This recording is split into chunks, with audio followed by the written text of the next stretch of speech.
श्री श्रीमद अवैचरणार बिंद भक्ति वेदांत स्वामी प्रभुपाद की अनंत कोटि वैष्णव वृंद की हिदाय गुरु प्रेमानंदे।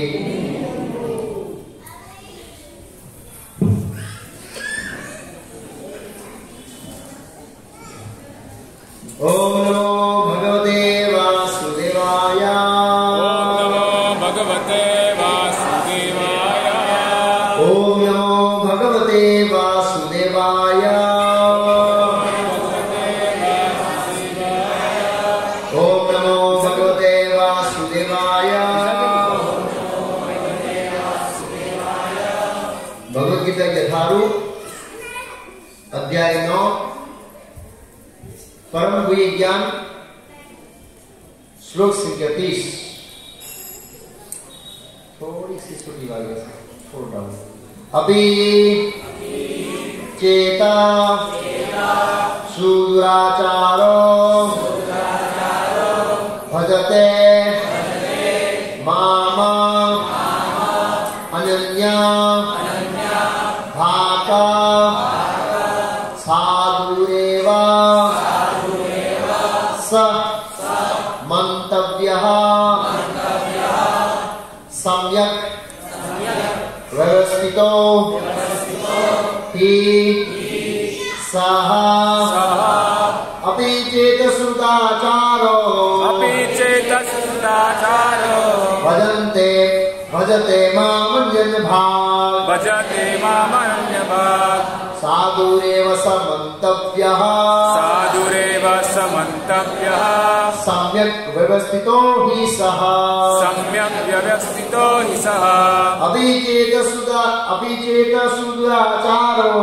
अपिचेतसुदुराचारो भजन्ते मामन्यभाक् साधुरेव समन्तव्यः सम्यक् व्यवस्थितो हि सः अपिचेतसुदुराचारो भजते मामनन्यभाक् साधुरेव समन्तव्यः सम्यक् व्यवस्थितो हि सः अपिचेतसुदुराचारो भजते मामनन्यभाक् साधुरेव समन्तव्यः सम्यक् व्यवस्थितो हि सः अपिचेतसुदुराचारो भजते मामनन्यभाक् साधुरेव समन्तव्यः सम्यक् व्यवस्थितो हि सः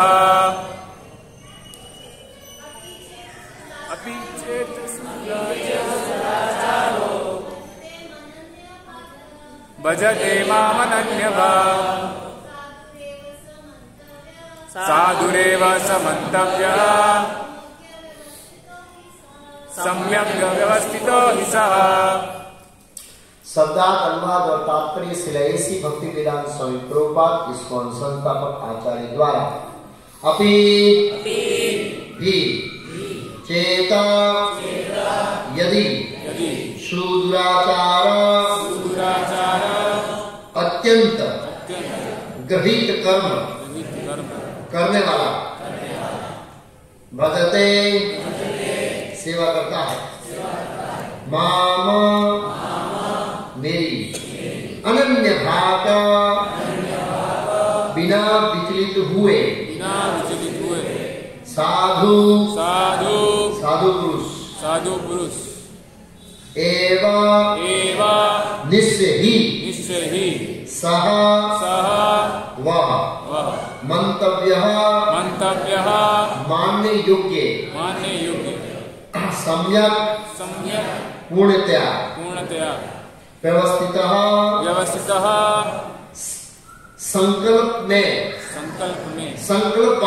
संकल्प वाला ही निश्चय ही सह वह। यदि कोई जघन्य से जघन्य कर्म करता है किंतु यदि वह भक्ति में रत रहता है तो उसे साधु मानना चाहिए क्योंकि वह अपने संकल्प में अड़िग रहता है। तात्पर्य इस श्लोक का सुदुराचार शब्द अत्यंत महत्वपूर्ण है, अतः हमें इसे ठीक से समझना होगा। जब मनुष्य बद्ध अवस्था में रहता है तो उसके दो प्रकार के कर्म होते हैं। प्रथम बद्ध और द्वितीय स्वाभाविक। जिस प्रकार शरीर की रक्षा करने या समाज तथा राज्य के नियमों का पालन करने के लिए तरह तरह के कर्म करने होते हैं, उसी प्रकार से बद्ध जीवन के प्रसंग में भक्तों के लिए कर्म होते हैं जो बद्ध कहलाते हैं। इसके अतिरिक्त जो जीव अपने आध्यात्मिक स्वभाव से पूर्णतः अभिज्ञ रहता है और कृष्ण भावना में या भगवत भक्ति में लगा रहता है उसके लिए भी कर्म होते हैं जो दिव्य कहलाते हैं। ऐसे कार्य उनकी स्वाभाविक स्थिति में संपन्न होते हैं और शास्त्रीय दृष्टि से भक्ति कहलाते हैं। बद्ध अवस्था में भी कभी कभी भक्ति और शरीर की बद्ध सेवा एक दूसरे के समांतर चलती है किंतु पुनः कभी कभी एक दूसरे के विपरीत हो जाती है। जहां तक संभव होता है और भक्त सतर्क रहता है कि वह कोई ऐसा कर्म न करे जिससे वह अनुकूल स्थिति भंग हो। वह जानता है कि उसकी कर्म सिद्धि उसके कृष्ण भावना को अनुभूति की प्रकृति पर निर्भर करती है, किंतु कभी कभी वह देखा जाता है कि कृष्ण भावना में व्यक्ति सामाजिक या राजनीतिक दृष्टिकोण से निंदनीय कार्य कर बैठता है, किंतु इस प्रकार से क्षणिक पतन से वह अयोग्य नहीं हो जाता। श्रीमद् भागवत में कहा गया है कि यदि कोई व्यक्ति पतित हो जाए किंतु यदि वो भगवान की दिव्य सेवा में लगा रहे तो हृदय में वास करने वाले भगवान उसे शुद्ध कर देते हैं और उस निंदनीय कार्य के लिए क्षमा कर देते हैं। बाकी का तात्पर्य पॉइंट टू पॉइंट पढ़ेंगे। ओम अज्ञानतिमिरान्धस्य ज्ञानाञ्जनशलाकया चक्षुरुन्मिलितं येन तस्मै श्री गुरुवे नमः। नमो ओम विष्णुपादाय कृष्णाय भूतले श्रीमते भक्तिवेदांत स्वामी नामिने नमस्ते सारस्वती देवे गौरवाणी प्रचारिणे निर्विशेष शून्यवादी पाश्चात्य श्री कृष्ण चैतन्य प्रभु नित्यानंद श्री अद्वैत राधा शिवासादि गौर भक्तवृंद। हरे कृष्णा कृष्णा कृष्णा हरे हरे हरे राम राम राम हरे हरे। तो बहुत महत्वपूर्ण श्लोक भगवद गीता का। भक्त चाहे तो इस श्लोक का दुरुपयोग कर सकता है और भक्त चाहे तो इस श्लोक का सदुपयोग कर सकता है। तो भगवान को ये श्लोक क्यों बोलना पड़ा? तो जब भगवान ने कहा योग अक्षय महामियम, 9वें अध्याय में श्लोक में भगवान योग अक्षय महामियम, मतलब मैं अपने भक्तों की रक्षा करता हूं। अर्जुन का मानसिक प्रश्न है कि कुछ भक्त आपके ऐसे हैं जो भक्ति में आते हैं और कुछ कारण से, सामाजिक दृष्टिकोण से और राजनीतिक दृष्टिकोण से कुछ गलत कार्य कर बैठते हैं। क्या आप उसको रिजेक्ट करते हैं या ऊपर उठाते हैं? तो इस श्लोक का टाइटल ऐसा है कि अगर भक्त अपूर्ण है फिर भी भगवान उसकी रक्षा करते हैं। भगवान क्या करते हैं? रक्षा करते हैं। भगवान धर्म के पालक है। आज श्लोक था वो महाराज परीक्षित के जन्म के समय में, धर्मवित्त गुण विभू, मतलब भगवान को वहां पर सुख गोस्वामी ने कहा धर्म के पालक। और जो भगवान की शरणागति लेता है भगवान उसके धर्म की भी रक्षा करते हैं, उसकी रक्षा करते हैं भगवान की। तो भगवान कई बार अपने भक्त जो कृष्ण भक्ति में कच्चे हैं और इधर अगर आएगा पॉइंट टू पॉइंट पढ़ेंगे तो भौतिक प्रकृति के चुंगल में रहने के कारण हमारी जो वृत्ति है, टेंडेंसी है या मनोवृत्ति है, वो है पाप करने की।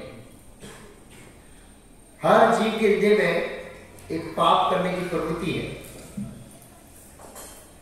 तो कई बार भक्त भी सामाजिक दृष्टिकोण से, राजनीतिक दृष्टिकोण से पाप कर बैठते हैं।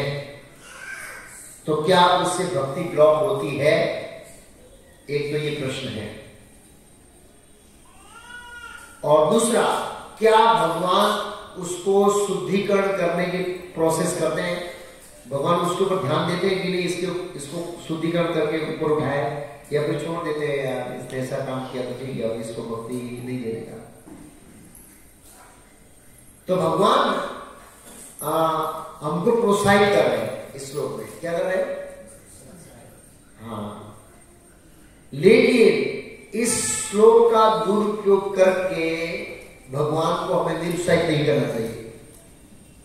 भगवान हमको प्रोत्साहित करते हैं और हम क्या उसको दुरुपयोग करते हैं, और भगवान को क्या करते हैं? निरुत्साहित। तो ऐसा नहीं होना चाहिए। इसलिए प्रभुपाद जी ने पहली तात्पर्य लिखा। प्रभुपाद जी का तात्पर्य बहुत महत्वपूर्ण है। भगवान भगवद गीता में क्या कहना चाहते हैं? तो इस शुद्ध भक्त के माध्यम से भगवान अपनी भावना व्यक्त करते हैं कि इस श्लोक में क्या कहना चाहता हूं। इस श्लोक को आप प्रैक्टिकल कैसे अप्लाई करेंगे? क्योंकि अर्जुन तो बहुत प्रबुद्ध व्यक्ति था और वो भगवान के क्या था? सामने था। तो सामने भी जब हम किसी व्यक्ति के वो क्या बोल रहा है तो उसको समझना थोड़ा आसान है, लेकिन सामने नहीं होते हैं और टाइम ड्यूरेशन बहुत चला जाता है तो उसके वचनों को हम उल्टा भी ले सकते हैं। कई बार सामने होता है, कुछ समझाना चाहते हैं, कुछ उल्टा ले लेते हैं लोग, ऐसा भी होता है। राधा गोविंद महाराज ने एक बार बताया कि कैसे गुरु परंपरा के अंदर ध्यान से श्रवण नहीं किया जाता तो कैसे गड़बड़ हो जाती है। तो उन्होंने एक उदाहरण दिया, मतलब एक कथा में एक प्रसंग, बिहार में कुछ घटना हुई थी और दूसरी कथा में क्या दिया कि मैं बिहार में कथा कर रहा था तो मैंने वहां पर उदाहरण दिए कि मान लो मेरे 2 बच्चे हैं, एक को राज्य देता हूं, एक को नहीं देता हूं, तो कुछ पक्षपात करता हूं। अब लेक्चर पूरा होने के बाद एक व्यक्ति ने कहा है महाराज तो सन्यासी है, बाल ब्रह्मचारी है, क्योंकि बच्चे कैसे हो सकते हैं? हाँ बच्चे। महाराज बोला आप मान लीजिए मेरे 2 बच्चे हैं, बोलो आप मान लो, लेकिन महाराज को एग्जाम्पल दे सकते, मान ही लो यार। वो दूसरा नहीं, महाराज बोला तुम मानो, जैसे दोनों में बहस हुई, तो महाराज के सेक्रेटरी के पास पहुंच गए कि महाराज ने कहा मानो, बोला नहीं एग्जाम्पल के लिए कहा था, बोला नहीं मानो, ऐसे कहा। बोला महाराज का टोन ऐसा होगा, ये बॉडी लैंग्वेज ऐसे होगी, तो नहीं आपको मानना है मेरे 2 बच्चे ऐसे। तो उसने समझाया, तो उदाहरण दिया ऐसे। तो कहने का भावार्थ जब हम सामने सामने बैठे हैं और हम उस शब्दों को मिस इंटरप्रेट कर सकते हैं, तो अभी कितना डिस्टेंस है, 5000 साल भगवान सामने नहीं है, हमारी बुद्धि की समझ शक्ति बहुत डाउन है, इसलिए हम भगवत गीता के श्लोकों को समझने में भ्रमित हो सकते हैं। तो प्रभुपाद जी जैसे महान आचार्यों की जो व्याख्याएं है, टीकाएं हैं, उनके माध्यम से भगवत गीता को समझने का प्रयास करना चाहिए। तो प्रभुपाद जी तात्पर्य बड़ा सुंदर लिखा है। प्रभुपाद जी पहले सावधान किया है, इस श्लोक का सुदुराचार, दुराचार नहीं, सुदुराचार, इसका ट्रांसलेशन प्रभुपाद जी क्या किया है? सुदुराचार का जघन्य से भी जघन्य, जघन्य नहीं, बहुत निम्न स्तर का, घृणित, ट्रांसलेशन में घृणित किया है, घृणित शब्द का प्रयोग किया, कहां पर घृणित शब्द का प्रयोग? घृणित सुदुराचार शब्द का प्रयोग किया, कहां पर घृणित शब्द का प्रयोग? घृणित सुदुराचार, दुराचार नहीं, हम बोलते ये दुराचार है, और 1000 दुराचार इकट्ठा हो जाए उसको क्या कहेंगे? सुदुराचार। मूड और विमूढ़, मूड मीन्स गुजरात के गधेड़ो, हम जब 1000 गधेड़ा भेगा था तो विमूढ़ कहवाय। एक संस्कृत का एक मैं अर्थ समझाता हूं, ये ऐसे संस्कृत में मीनिंग है उसका ऐसे। तो यहां पर सुदुराचार का है, दुराचार नहीं, इसलिए उसका ट्रांसलेशन किया है जघन्य से भी जघन्य कर,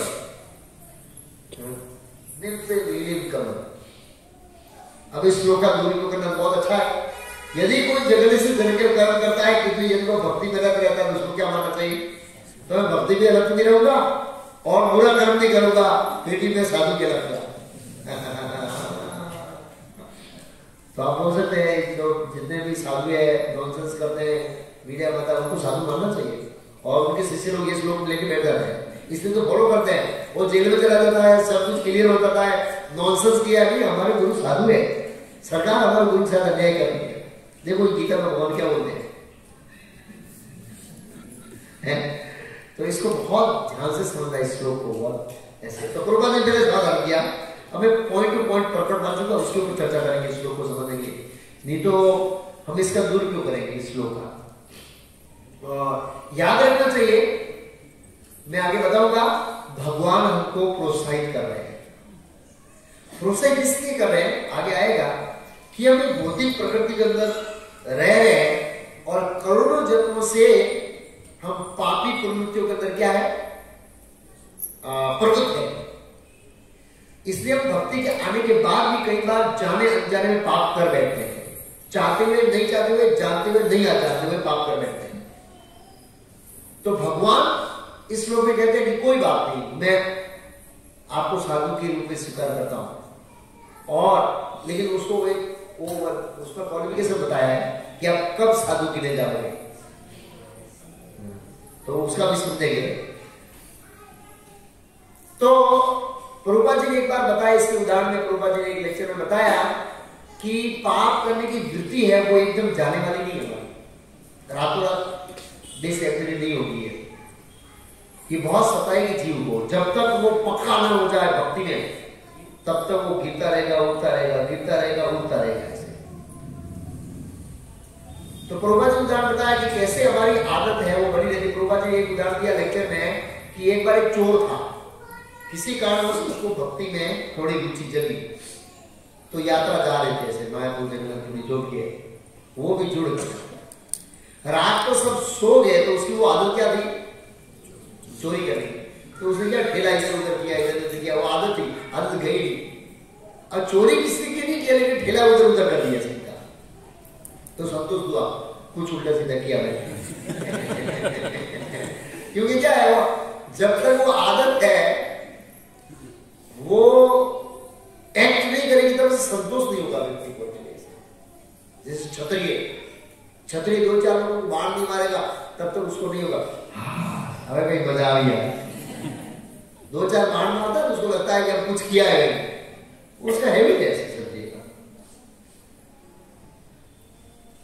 तो सुबह उठे तो सब खेला उस पर था, तो वो अब तो हॉनेस्ट हो गया एकदम, मतलब क्या बोले, सरल। भक्तों का भक्तों को प्रयास करना चाहिए सरल हृदय का बनने वाला, स्ट्रेट फॉरवर्डनेस, एक गुण है सरलता। ठीक है, आप सबके सामने अपना हृदय नहीं खोल सकते हैं, तो जो आपको भक्ति मार्ग में गाइड करते हैं ना, उनके सामने हृदय खोलना चाहिए। करो ये परिस्थिति है, फिर आप कैसे हार्ट ऑपरेशन करना वो आपकी जवाबदारी होगी। हमारी बीमारी ये है, मतलब क्या है सरलता। तो उसे स्वीकार किया, सरलता ने स्वीकार किया कि ये मेरी आदत थी। मैं पूर्व जीवन में मतलब ये भक्ति में जुड़ने से पहले चोर था और मेरी ये आदत थी, इसलिए मैंने किया, स्वीकार किया उसने। तो प्रभुपाद जी कहते हैं भक्ति आने के बाद भी कई बार हमारी पाप कर्म करने की वृत्ति बनी रहती है, लेकिन वो वृत्ति के कारण वो भक्ति करने के लिए डिस्क्वालिफाइड नहीं होता है। ये ध्यान रखना। ये सिद्धांत खाली भगवान भक्ति के अंदर ये डिस्काउंट दे रहे हैं कि आप ऐसे प्रकृति के व्यक्ति प्रकृति के दिव्य गुणों से विवश है। प्रकृति क्रियावाणी बुरे कर्मणि सहस अहंकार विगुणात्मा करता हम इति मध्य। हम कितने जन्मों से हमारे प्रकृति के गुण जो है वो उनको विवश करते रहते हैं। इसलिए अर्जुन ने प्रश्न पूछा 3रे अध्याय में, बहुत सुंदर प्रश्न है, इसी के रिलेटेड अर्जुन का प्रश्न है 3रे अध्याय के एंड में, कि कई बार व्यक्ति है ना न चाहते हुए भी क्या कर बैठ सकता है, पाप कर बैठता है, न चाहते हुए भी। 3रे एंड में बहुत सुंदर प्रश्न पूछा, उसका कारण क्या है। तो मैंने तो भगवान ने बताया कि प्रकृति के अर्जुन ने प्रश्न पूछा अथवा केवल प्रयुक्तोयम पापम करति पुरुष अनिच्छोपि, अनिच्छो का इच्छा न होते हुए हृदय से इच्छा नहीं, लेकिन कोई अंदर से फोर्स कर रहा है। अनिच्छोपि वाणे बलादीव नियोजित, शब्द का प्रयोग क्या हुआ, बलादीव नियोजित, कोई बल से उसके अंदर प्रेरित कर रहा है, हृदय में इच्छा नहीं है, कोई बल है जो अंदर से फोर्स कर रहा है। और जिनको भगवत गीता का ये श्लोक पता नहीं है और समझ नहीं रहे, वो सोचते हैं ये बल कौन देता है, भगवान। भगवान ने कहा है उनकी इच्छा के बिना पत्ता नहीं हिलता है। हाँ, जब तुम पूरा कर्म करते हो तो बोलते पत्ता किसने हलाया, भगवान ने। दूसरा कोई पूरा करता है उसके साथ तो बोला नहीं ये पत्ता तुझसे हलाया, मैं तुमको मारूंगा, छोड़ूंगा नहीं खुद पूरा करता है तो बोला ये पत्ता किसने हलाया, भगवान ने हलाया। कितने उस्ताद है हम लोग, कितनी छटकबारी हमारे पास है छटकने के लिए। हमारे पास छटकने के लिए बहुत सारे एक्सक्यूज है। anyway, तो वो बल भगवान ने फिर अगले श्लोक में बताया, वो बल परमात्मा नहीं देते। परमात्मा जबरदस्ती किसी को नियोजित नहीं कर सकता आपके अंदर, नहीं तो फिर गीता का ज्ञान देने का कोई मतलब नहीं है। एक साइड में बोलता हूं आप पाप करो, दूसरी साइड बोलो पाप नहीं करो, तो ये तो कोई मतलब नहीं है।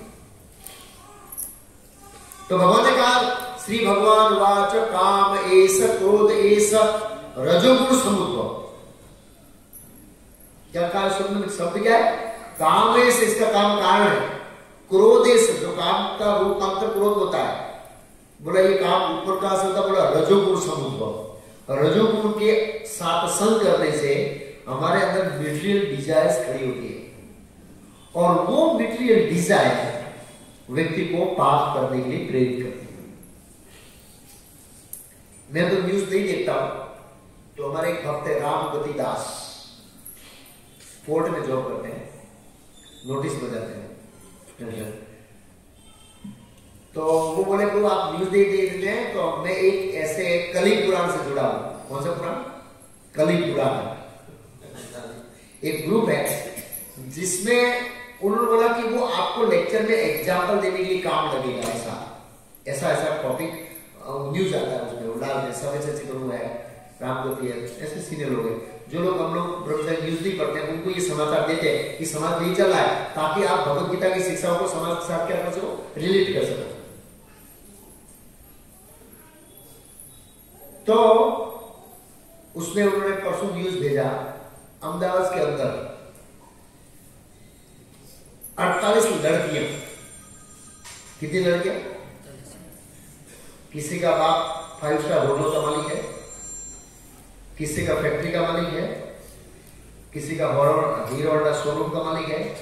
वो 48 लड़कियां क्या करती पता, ड्रग्स बेच रही। और वैसे विधि कर रही थी, बाप सब करोड़पति है। क्यों? काम ऐसा, क्रोध ऐसा, रजोगुण समुद्र, उनके अंदर इच्छाएं हैं। रातों रात क्या बनना? रातों रात क्या बनना? करोड़पति। वो इच्छाओं से वशीभूत हो गए।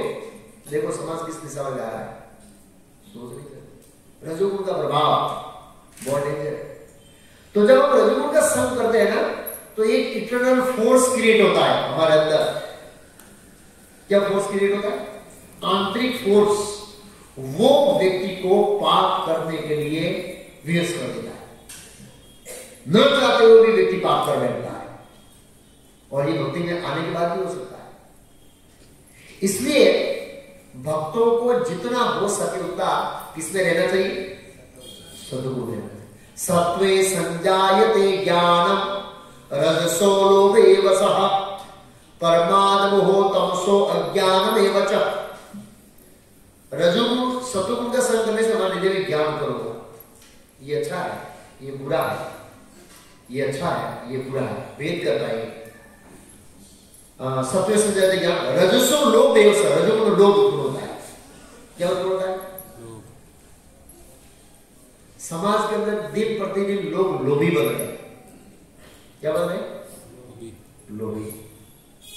एक भक्त भगवान नहीं करके एक है हमारे साथ, एक भक्त आए थे, ऐसे बुजुर्ग है, वो बता रहे थे कि प्रभु कुछ डोनेशन का बात निकला था, बोला हमारे बाप दादा ने पहले से ही फिक्स किया था, प्रभु 5% भगवान ने आपका पूछे, लेकिन अभी वो सब निकल गया, अभी की पीढ़ी में वो है ही नहीं, उनसे ख्याल भी नहीं है कैसा होता है, ऐसा चर्चा हो रही है। तो लोभ, व्यक्ति लोभ करता रहता है, लोभ लोभ लोभ, और वो इच्छाएं बढ़ती जाती है और उसको तृप्त करने के लिए वो इल्लीगल कार्य करता है। प्रमाद मोह तमसो अज्ञानम एव च। तमोगुण का संग करने से अज्ञान उत्पन्न होगा। क्या उत्पन्न होगा? हाँ। और अज्ञान जो है वो आपको पाप करने के लिए प्लेटफॉर्म तैयार करता है। क्या तैयार करता है? हमको पता ही नहीं है ना ये पाप है, ये पुण्य है, तो हम क्यों उस एक्टिविटी को नहीं करें? क्या प्रॉब्लम इसमें? लोगों ने शराब पीने में क्या प्रॉब्लम है? मसाला करने में क्या प्रॉब्लम है? लोगों को पता ही नहीं। अभी 30% आएगा, देखो 30% के लिए प्रोग्राम रखा है, 30% मनाएंगे जोरदार। देश किधर यहाँ से? नहीं, ऐसे मोबाइल प्लीज साइलेंट में से। तो उसमें मैं 30% के बारे में ही लेक्चर दूंगा। 30% क्या है, क्यों मनाते 30%, क्यों मनाना चाहिए, कैसे मनाना चाहिए। लेकिन वो प्रोग्राम मंदिर नहीं रहेंगे, क्योंकि कुछ गड़बड़ करने वाले बाहर रहेंगे। एनीवे, तो कहने का मतलब ये है, रजोगुण के संग से इच्छाएं बढ़ती है और इच्छाओं से प्रेरित होकर व्यक्ति पाप कर्म करता है। तो अगर भक्त लोग भी रजोगुण का संग कर रहे हैं तो ऐसा तो नहीं है कि उनका हृदय रजोगुण से प्रभावित नहीं होगा। इसलिए भक्तों को सात्विक, भगवान कृष्ण ने उद्धव जी को बताया सत्वगुण ग्रहण करने चाहिए, सत्वगुण पानी पीना चाहिए। अब सत्वगुण पानी तो कहां से पिएंगे? सत्वगुण नदियों का पानी, स्वस्थ नदियों का पानी, नदी तो है ही नहीं ऐसे। सत्वगुण आहार होना चाहिए, सत्वगुण लोगों से मिलना जुलना चाहिए, कंप्लीट उल्टा हो रहा है। तो व्यक्ति कहीं चाहते हुए नहीं चाहते हुए पाप कर्म कर बैठता है, लेकिन भगवान कृष्ण प्रोत्साहन देने के लिए और उस जीव के ऊपर कृपा करने के लिए, उसको ऊपर उठाने के लिए भगवान तैयार रहते हैं। लेकिन शर्त रखी भगवान ने, कब मैं ऊपर उठाऊंगा, तो उसका पॉइंट टू पॉइंट पढ़ेंगे हम लोग। इस श्लोक में सुदुराचार, हम बोले दुराचारी सुदुराचारी, बहुत पापी है शब्द महत्वपूर्ण है, अतः हमें इसे ठीक से समझना चाहिए। इस श्लोक को बहुत ठीक से समझना है, अलग अलग एंगल से। जब मनुष्य बद्ध रहता है, हम बद्ध जीव है, कैसे जीव है? तो हमारे ऊपर 2 कर्तव्य है। कितने कर्तव्य? 2 ड्यूटीज। जब हम मुक्त अवस्था में आ जाएंगे तो हमारे पास कितना कर्तव्य रहेगा? 1। अभी हमारे पास 2 कर्तव्य क्या है? एक तो ये भक्ति करना है। क्या करना है? दूसरा परिवार का पालन पोषण करना है, हमारे जो भौतिक कर्तव्य हो जाना, ये दो कर्तव्य रहता है। हाँ, फिर गोपाल कहते हैं हाँ, ऐसे कार्य उसकी स्वाभाविक स्थिति में होते हैं जो आध्यात्मिक कर्तव्य है। जब हम मुक्त हो जाएंगे तब हमारा स्वाभाविक आध्यात्मिक जीवन चलेगा, उसमें कोई रुकावट नहीं आएगी। लेकिन जब हम बद्ध होते हैं तो समस्या होती है, प्रभुपाद जी कहते हैं। तो प्रभुपाद जी कहते हैं यहां पर हाँ, ऐसे कार्य उसकी स्वाभाविक स्थिति में संपन्न होते हैं और शास्त्रीय दृष्टिकोण से भक्ति कहलाते हैं। बद्ध अवस्था में कभी कभी भक्ति शरीर और बद्ध सेवा एक दूसरे के समांतर चलती है। कभी कभी क्या है, समाज के अंदर रहते हैं ना, तो हमारी भक्ति और हमारा परिवार का पालन पोषण एकदम स्मूथ चलता है, बहुत अच्छी तरह से चलता है। लेकिन कभी कभी क्या हो जाता है, कंप्लीट विरोधाभास, भक्ति और सामाजिक कार्य एक दूसरे के विरोध हो जाते हैं। कभी कभी ऐसा होता है। और फिर क्या होता है, कभी कभी ऐसा होता है।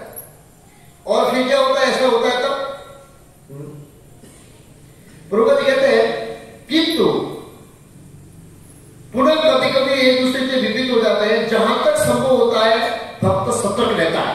एक भक्त सतर्क रहता है कि मैं ऐसा कोई कार्य नहीं करूंगा जो शास्त्र के विरुद्ध हो, समाज के दृष्टिकोण से निंदनीय हो, राजनीति दृष्टिकोण से निंदनीय हो, ऐसा नहीं करूंगा। वो सतर्क रहता है।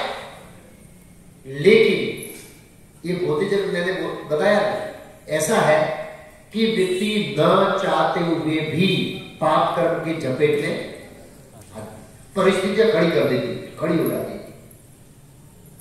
परिस्थितियां क्या होती है, खड़ी हो जाती है और व्यक्ति पाप कर्म कर देता है। और परिस्थिति खड़ी होने का उदाहरण है अश्वत्थामा। एक एग्जाम्पल देता हूं आपका, अश्वत्थामा कैसे व्यक्ति को पाप करने के लिए परिस्थितियां खड़ी होती है।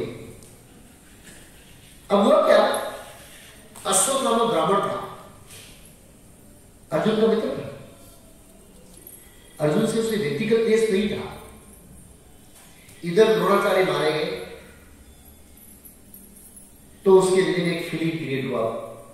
दूसरा, जब दुर्योधन को देखा उसने, दुर्योधन एकदम सुनसान अवस्था में पड़ा था और चंदा टूट गई थी, रो रहा था, पानी दे दो, पानी दे दो। वो दृश्य देखा और दुर्योधन की पहले की स्थिति उसने याद किया कि एक दिन ये चक्रवर्ती सम्राट था। क्या था, आज ऐसी स्थिति आ गई उसको पानी देने वाला नहीं है। और उसका हृदय से अटैचमेंट था उसके प्रति, दुर्योधन के प्रति। अब एक परिस्थिति खड़ी हो गई कि पांडु के प्रति हाई ग्रेड का द्वेष उत्पन्न हो गया और वो बदला लेने के लिए तैयार हो गया। तो महाभारत में 3 लोग बचे थे, कृतवर्मा, कृपाचार्य, अश्वत्थामा। ये रात को एक पेड़ के नीचे छुप गए, सब सो गए। लेकिन अश्वत्थामा इतना थका हुआ था, उसको नींद नहीं आ रही है, उसको सीन याद आ रहा है, दुर्योधन की दशा, जो दशा हुई याद आ रही है। दोनों को जगाया, उठो। उनको एक आइडिया आया, सोते हुए पक्षियों को दूसरे पक्षी ने मार दिया। उसको आइडिया हुआ पांडव सोए हुए रात को जाके काट देंगे। कृपाचार्य ने समझाया तुमको किसी व्यक्ति से सलाह लेनी चाहिए कार्य करने से पहले, मनमाने ढंग से ये कार्य नहीं करना चाहिए, नहीं तो तू समाज के अंदर बहुत बड़ा निंदक बनेगा। कृपाचार्य उसके मामा थे, बहुत समझाया, नहीं समझा। आप सोचिए कि जब युद्ध विद्या के अंदर भी मार्गदर्शन की जरूरत पड़ती है तो भक्ति मार्ग में कितनी मार्गदर्शन की जरूरत पड़ेगी। अश्वत्थामा ने वो काम स्वतंत्रता से किया, अभी भी दुख भुगत रहा है, अभी भी दुख भुगत रहा है अश्वत्थामा। भगवान कृष्ण ने स्वयं श्राप दिया उसको, किसी से बात नहीं कर पाएगा। कैसा होगा जब आप जीवन में किसी से बात नहीं कर पा रहे हैं, कैसे जिंदे रहेंगे आप? आपको एक रूम में बिठा दिया, कुछ बोलना ही नहीं किसी के पास, कैसे जिएंगे? बहुत बड़ा श्राप है। और यहां से परू निकलता रहेगा, ऊपर ही निकला, वो परू निकलता रहेगा हजारों साल तक। इस स्वतंत्रता को काम करने का परिणाम।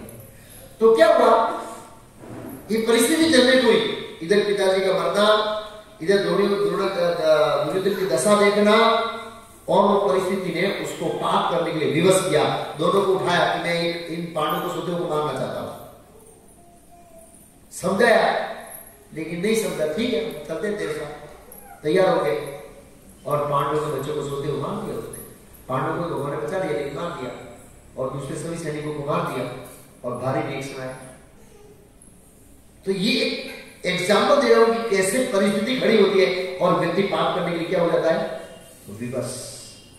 और कई बार उसके सामने मौका होता है तो मौके का लाभ नहीं उठाना चाहिए। भक्तों को पाप करने का मौका है फिर भी सावधान रहना, सतर्क रहना चाहिए। प्रभुपाद जी ये कहते हैं प्लीज। तो प्रभुपाद जी आगे कहते हैं, भक्त सतर्क कहता है कि वह ऐसा कार्य न करे जिससे अनुकूल स्थिति भंग हो।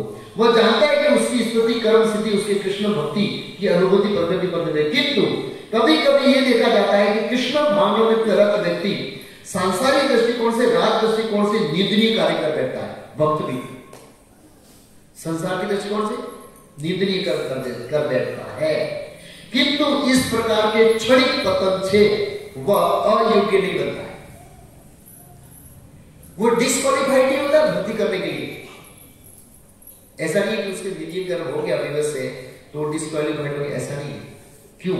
वो क्षणिक पता है, भगवान पता है। इसको इंग्लिश में लिखा एक्सीडेंटल फॉल डाउन। कुछ ऐसी परिस्थिति हो गई खड़ी जिसमें उसका पतन हो गया। उसका एग्जांपल दूसरा है अजामिल। अजामिल के सामने एक ऐसी परिस्थिति खड़ी हो गई जिसे वो विवश होके क्या करना पड़ा, वो वेश्या के समझ गिर गया। वो बेचारा जंगल में लकड़ी लेने गया था तो वो एक वेश्या और शूद्र को आलिंगन करके देखा तो उसके हृदय में काम बात न थी, वो जागृत हो गई और फिर उसको कंट्रोल नहीं कर पाया, विवश हो गया उससे। लेकिन भगवान ने उसकी क्या किया, उसके पुत्र का नाम नारायण रखा और नारायण नारायण पुकारते उसका जीवन का अंतिम में स्मरण किया तो भगवान ने उसकी रक्षा किया। तो ऐसे कई सारे शास्त्रों में एग्जाम्पल्स है कि एक्सीडेंट हो गया, परिस्थिति ऐसी उत्पन्न हो गई कि वो उसका पतन हो गया। तो प्रभुपाद जी बोले वो अयोग्य नहीं हो, भक्ति के लिए डिस्क्वालिफाइड नहीं है। क्यों? तो श्रीमद् भागवत में श्लोक है, श्रीमद् भागवत में कहा गया कि यदि कोई व्यक्ति पतित हो जाए, यदि वो भगवान की दिव्य सेवा में लगा रहे तो हृदय में वास करने वाले भगवान उसे क्या कर देते हैं, शुद्ध। इस श्लोक में क्या लिखा है, सम्यक व्यवस्थितो ही सा। उसको साधु इसलिए मानना चाहिए क्योंकि वो अपने संकल्प में क्या है, दृढ़ है। मैं मर जाऊंगा, मेरे शरीर के टुकड़े टुकड़े हो जाएगा, मैं कृष्ण की सेवा नहीं छोड़ूंगा, हरे कृष्ण महामंत्र की 16 माला नहीं छोड़ूंगा। बस इसका डेट में से पक्का है। जैसे हरिदास ठाकुर को 22,000 में मारा गया मुसलमानों में। उन्होंने कहा शरीर के टुकड़े टुकड़े काट देंगे ना तो उस टुकड़ों में भी हरे कृष्ण महामंत्र निकलेगा। उनका भाव ये था, हरे कृष्ण महामंत्र नहीं छोड़ूंगा, कुछ भी कर लो। ऐसा डिटरमिनेशन था। तो जिसका ऐसा डिटरमिनेशन होता है, कुछ भी हो जाए मैं भक्ति नहीं छोड़ूंगा, कृष्ण की सेवा नहीं छोड़ूंगा, उसको भगवान क्षमा करते हैं, बाकी को नहीं करते हैं। ये क्वालिफिकेशन चाहिए आपको। अगर आपके अंदर ये क्वालिफिकेशन है, आप साधु है। किसकी नजर में? भगवान की नजर। दुनिया की नजर में आप कितने भी दुराचारी है, भगवान की नजर में साधु है। अब इसके भी आगे एक टॉपिक और है। और उस निंदनीय कर्म के लिए भगवान क्षमा कर देते हैं। भौतिक कर्मश इतना प्रबल है कि भगवान की सेवा में लगा योगी भी कभी कभी माया के जाल में आ फंसता है। सबरी फंस गए, पानी में बैठ के ध्यान कर देते। हम तो यहां जमीन में बैठ के ध्यान नहीं कर रहे, वो तो पानी में बैठ के ध्यान कर रहे। इतने उन्नत थे, फंस के माया में जाल। लेकिन भगवान कहता है बात। लेकिन कृष्ण भावनामृत इतना शक्तिशाली होता है कि इस प्रकार का आसनिक पतन तुरंत रुक जाता है। कृष्ण भक्ति के अंदर हरे कृष्ण महामंत्र की इतना पावर है कि वो व्यक्ति के हृदय को क्या कर देता है, परिवर्तित। अगर वो हरे कृष्ण महामंत्र करना चालू रखता है और भगवान तभी माफ करेंगे। जगाई और बधाई, ये सीन है यहां पर। सुदर्शन चक्र से चैतन्य महाप्रभु दो पापियों को मार रहे हैं। तो नित्यानंद प्रभु ने बोला प्रभु माफ कर दो। चैतन्य महाप्रभु का एक शर्त पर माफ करूंगा, उसके पिछले सभी पाप भूलने के लिए तैयार हो। क्या? आगे से पाप नहीं करना चाहिए।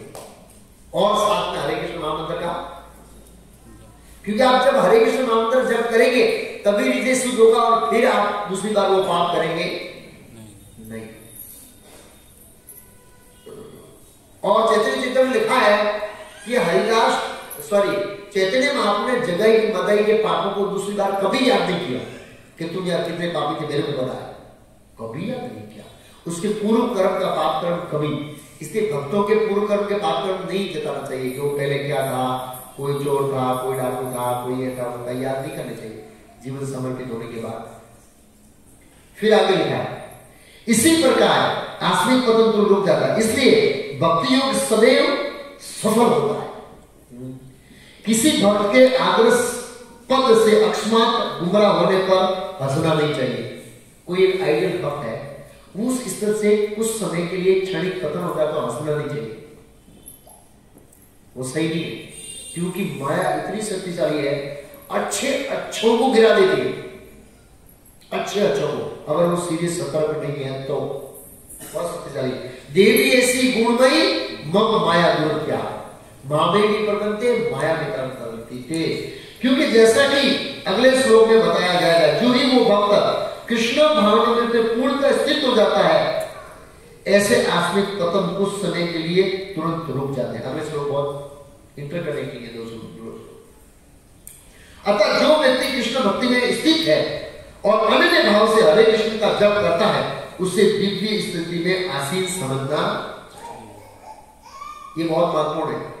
वो अपने संकल्प में अड़िग है, सम्यक व्यवस्थित हुई इच्छा, भले ही देव वसात उसका पतन क्यों ना हो गया। देव वसात कई सर्कमस्टांस खड़े हुए हैं, ऐसी परिस्थिति खड़ी हो गई। भरतमास के सामने ऐसी परिस्थिति खड़ी हो गई, पतन हो गया एक दृष्टिकोण से। अच्छा, फिर लिखा है साधु एवं सत्य अत्यंत प्रभावात्मक है। वे अब भक्तों को सावधान करते हैं। किसको सावधान करते हैं? साधु एवं सब मंतव्य। अब भक्तों को सावधान करते हैं कि आसमिक पतन के कारण भक्त का उपास नहीं किया जाना चाहिए, उसे तब भी साधु मानना चाहिए। तो मैंने बताया कि आसमिक पतन मतलब ये किसके ऊपर लागू होता है? देवताओं के भक्त को लागू नहीं होता, याद रखना। कर्मकांडी को लागू नहीं होता है, योगी को लागू नहीं होता, ये खाली भक्ति करता है उसको ही लागू होता है। और वो भी कृष्ण का अनन्य भक्त है, उसको लागू होता है ये श्लोक। उसको भगवान माफ करते हैं। देवताओं के भक्तों को भगवान माफ नहीं करेंगे, योगी को माफ नहीं करेंगे, कर्मकांडी को माफ नहीं करेंगे, ज्ञानी को माफ नहीं करेंगे ना। ये फैसिलिटी भगवान ने भक्ति योग में दी है। क्यों? भक्ति योग का पावर बताने के लिए, भक्ति योग कितना पोटेंशियल है उसको बताने के लिए कि ऐसे व्यक्ति को भी ये क्या करता है, उठा लेता है। फिर आगे कहते हैं साधु शब्द महत्वपूर्ण है। अच्छा, मंतव्य शब्द इससे और महत्वपूर्ण है। मंतव्य मतलब अगर आप उसको साधु नहीं मानते हैं तो आप भगवान की आज्ञा का उल्लंघन कर रहे हैं। मंतव्य मस्ट मानना चाहिए आपको ऐसे। फिर आगे कहते हैं प्रभुपाद जी, यदि कोई इस नियम को नहीं मानता है, भक्त के उसके पतन पर कारण हंसता है, तो भगवान के आदेश की अवज्ञा करता है। भक्त की एकमात्र योग्यता है कि वह अविचल तथा अनन्य भाव में भक्ति में तत्पर रहे। भक्ति क्वालिफिकेशन क्या बताइए? भगवान कब माफ करेंगे? अनन्य भाव से, अविचल भाव से, दृढ़ संकल्प के साथ वो लगा रहे कृष्ण भक्ति में, तो भगवान उसको क्या करेंगे? शुद्ध करेंगे। अगर हम अनन्य भाव में भक्ति में नहीं है, दृढ़ संकल्प नहीं है और हम बार बार ऐसे पाप करते हैं, तो भगवान क्षमा नहीं करेंगे और तब हमको साधु भी नहीं माना जाएगा। वी आर नॉट साधु। आगे भी श्लोक बहुत सुंदर बताया प्रभुपाद जी ने। यह श्लोक लिया है नरसिंह पुराण से। अंदर एक तात्पर्य है, नरसिंह पुराण में लिखा है भगवती हरा अन्य चेता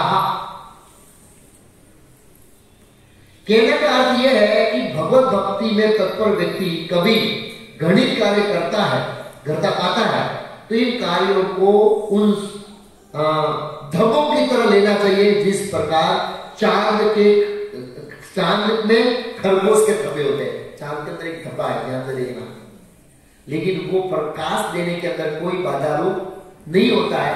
ऐसे कोई आकस्मिक एक्सीडेंटल फॉल डाउन के कारण पतन हो जाता है तो वो भक्ति में बाधा रूप नहीं बनता। भक्ति डिस्क्वालिफाइड नहीं करती उसे।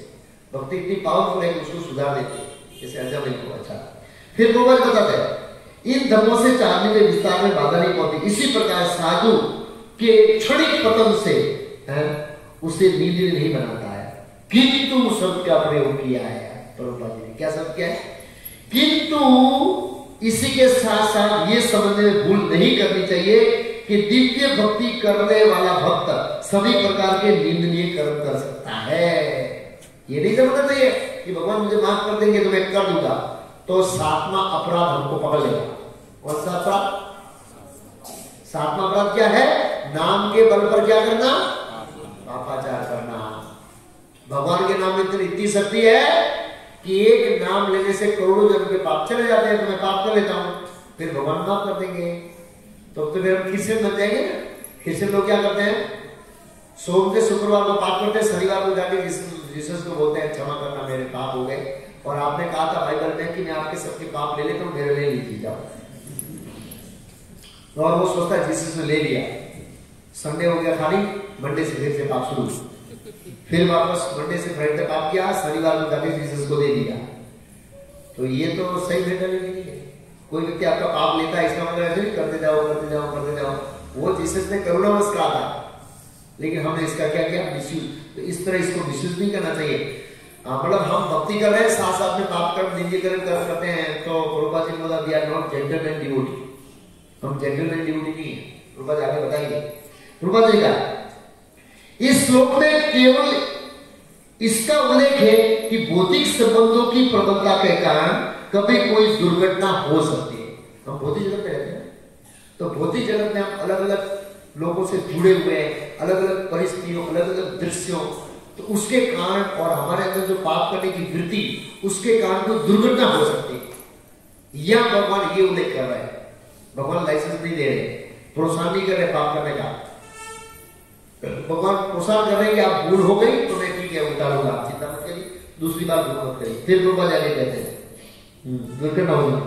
भक्ति तो एक प्रकार से माया के साथ, माया के विरुद्ध युद्ध की घोषणा है। भक्ति का मतलब क्या है? आपने माया को चैलेंज किया है कि मैं तेरे एरी से बाहर निकल के रहूंगा।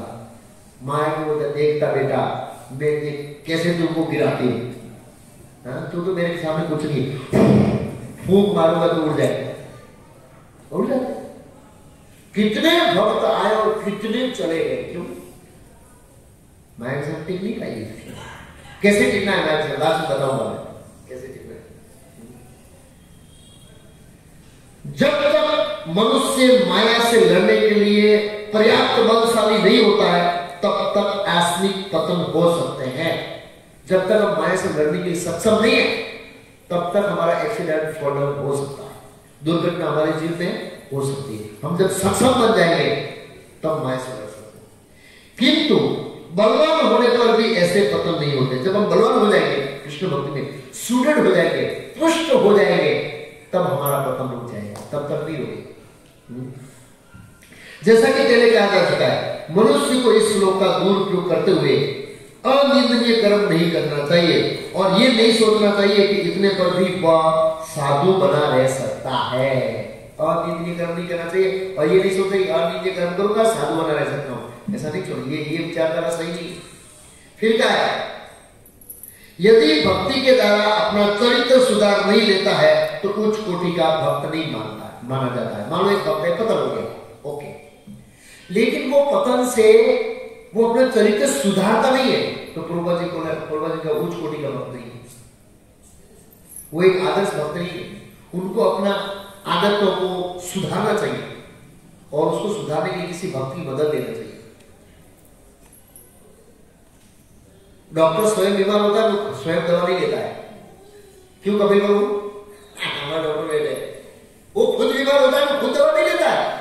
देखा ये, वो दूसरे से जांच करवाएगा। क्या करवाएगा? देख भाई मेरा क्या हो रहा है, और देख ले थोड़ा ऐसा हो रहा है। तो इसलिए हम कितने भी सक्षम क्यों ना हो, अगर हमारा पतन होता है हम अपने बल पर नहीं हो सकते, दूसरे की मदद चाहिए। और यहां पर क्या है कि अगर आपको माया के युद्ध में जीतना है तो एक चीज आपको खाली रखना है, भक्तों के संग में रहो बस। भक्तों के संग में रहने मात्र से आप माया से जी सकते हैं। क्यों? आप सब कुछ करेंगे, भक्तों का संग नहीं करेंगे, माया आपको गिरा देगी।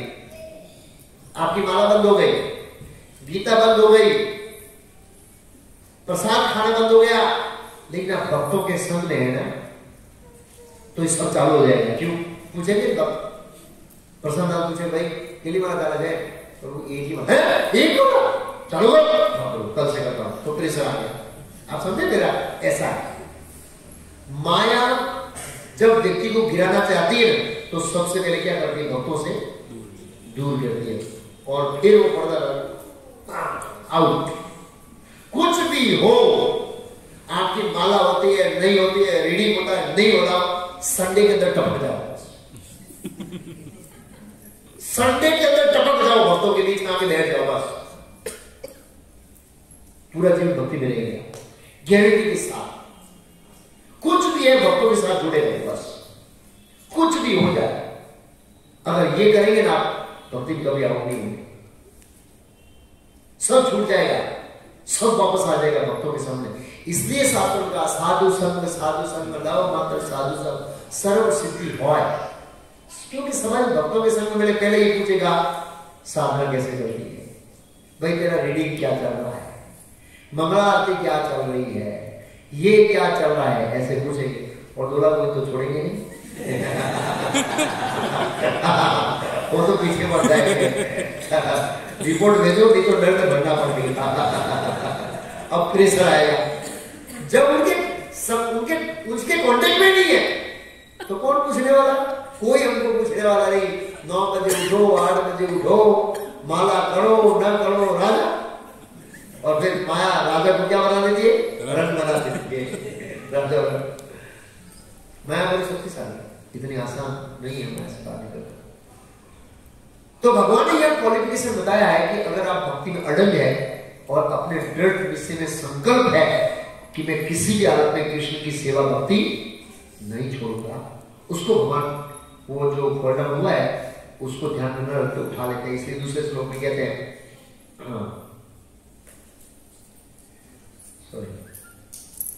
क्षिप्र में ही भगवती धर्मात्मा।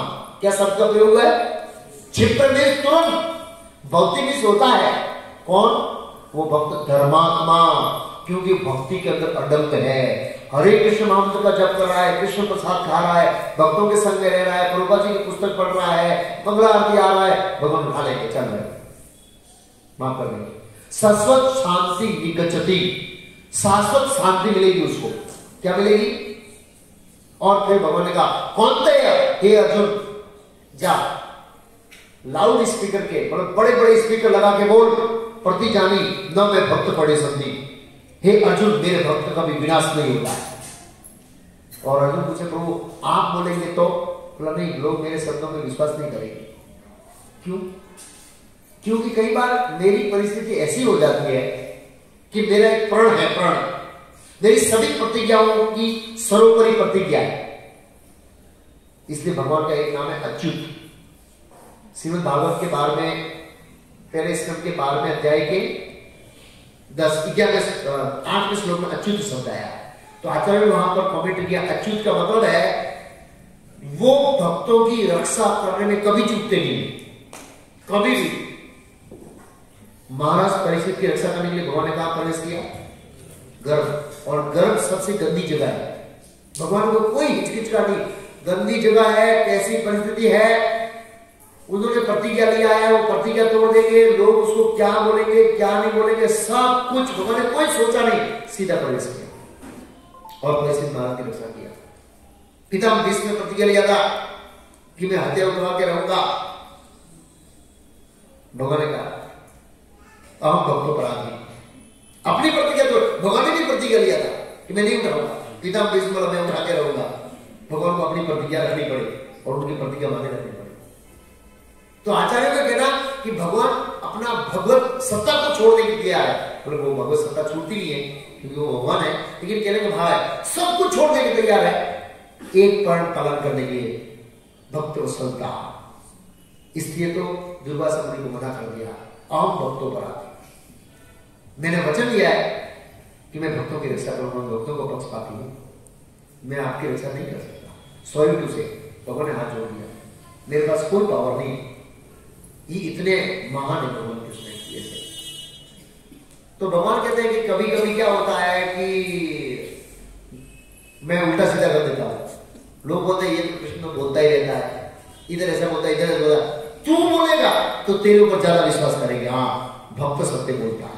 तू बोलेगा तो तेरे ऊपर ज्यादा विश्वास करेंगे, हाँ भक्त सत्य बोलता है। इसलिए कहा है कौनते प्रति जानी ही न मैं भक्त पढ़े से, जाके घोषणा करो। नीचे लिखा है वह करो घरवा का मिल जाता है और स्थायी शांति प्राप्त होता है।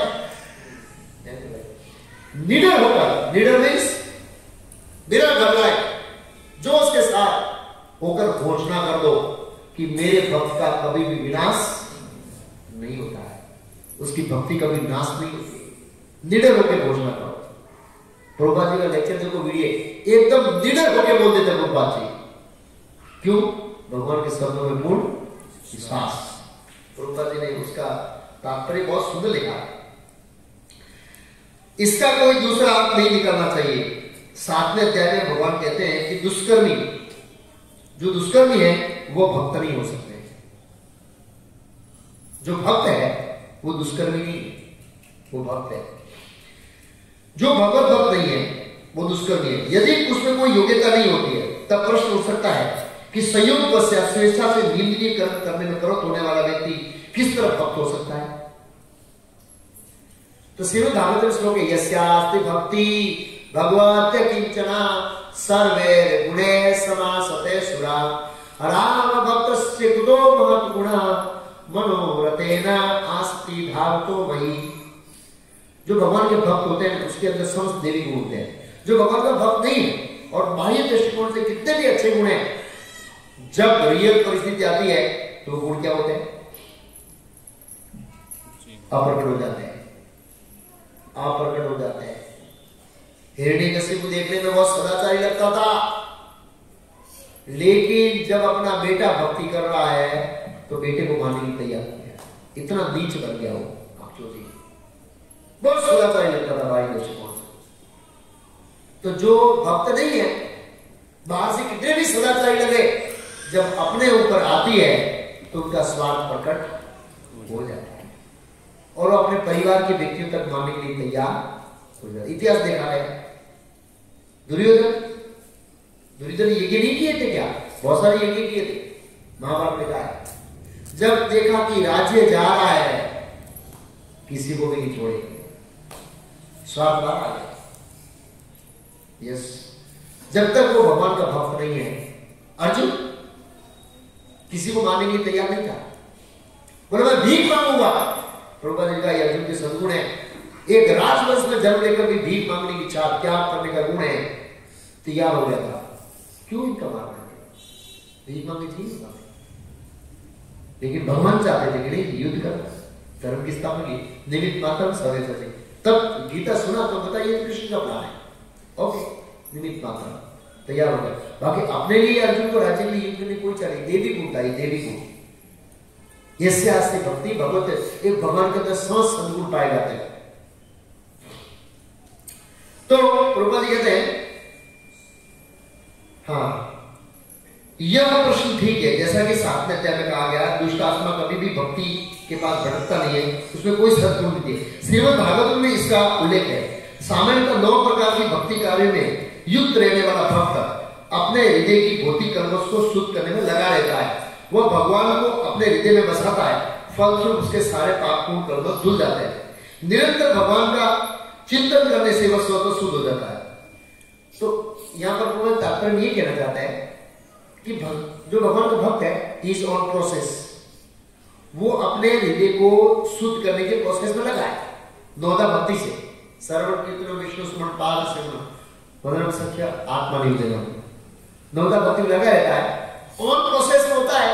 और जब ऑन प्रोसेस में होता है तो कभी कभी पिछले पाप कर्मों के कारण जानते उभरा ही जाए, उभरा जाता है और उसे इसके वसीभूत होकर कई बार पाप कर बैठता है, लेकिन वो भक्ति में लगा हुआ है कैसे भी करके, और वो लगा होने के कारण वो धीरे धीरे शुद्ध हो जाता है और अपने पतन को क्या करता है, रोक लेता है। तो प्रभुपाद जी कहते हैं जब वैदिक संस्कृति में ऐसा है कि जब किसी का आध्यात्मिक पतन होता है तो उसका पश्चाताप करने का प्रोसेस है वैदिक कर्म का, तो बोला वो करने की जरूरत हमको नहीं है। हमको क्या करना है, हरे कृष्ण महामंत्र चालू रखना है, 4 नियम का पालन करना है, 16 माला करना है, प्रभुपाद की पुस्तकों को पढ़ना है, भक्तों का संग करना है, कृष्ण प्रसाद खाना इत्यादि। ये प्रोसेस करने से हम धीरे धीरे हृदय में से हमारे कलमश को निकाल सकेंगे, और जो कलमश निकल जाएंगे तो हम मजबूत बन जाएंगे, हम माया से लड़ने के लिए सक्षम हो जाएंगे, फाइट करने के लिए। लेकिन सबसे महत्वपूर्ण अंग है भक्तों के संग में ही आप लड़ पाएंगे। और प्रभुपाद जी इसका बहुत सुंदर उदाहरण देते थे, अगर एक लकड़ी है इतनी पतली तो आप तोड़ देंगे, ऐसी 100-200 लकड़ी है तो उसको तोड़ना भारी पड़ेगा। तो इतने सारे लोगों के बीच में माया का आक्रमण करना भारी पड़ेगा। अगर अकेला है तो माया आराम से सुला देगी, बेटा सो जा।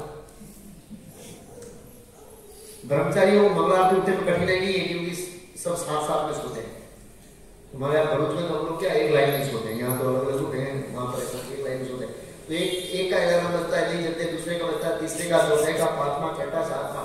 और हमारे मथुरा दास प्रभु है तो उसका अलार्म इतना बड़ा रखते हैं उसको उठने में तकलीफ होती है, तो पूरी बिल्डिंग में सुनाई देता है, इतना बड़ा भक्ति। और वो 5 मिनट बाद बस करता है, वो कंटा लगे आदमी खड़ा हो जाता है। जो भी जब कोई भक्ति घर में अकेला होता है तो मैं असला बेटा सो जा, मंगलारती बीच में नहीं। जब ग्रुप में होते हैं ना तो भाई फोर्स उठ जाता है, ये भक्तों के संग में भाई जाए। और जो लोग मायापुर यात्रा में आए थे उसको पता है कि यहाँ मंगलारती आपको कठिन है, वहां रोज जाते थे, बराबर। जो मायापुर आए थे उसको पता है मंगलारती उतना आसान। तो ये भक्तों के संग का क्या है, लाभ है।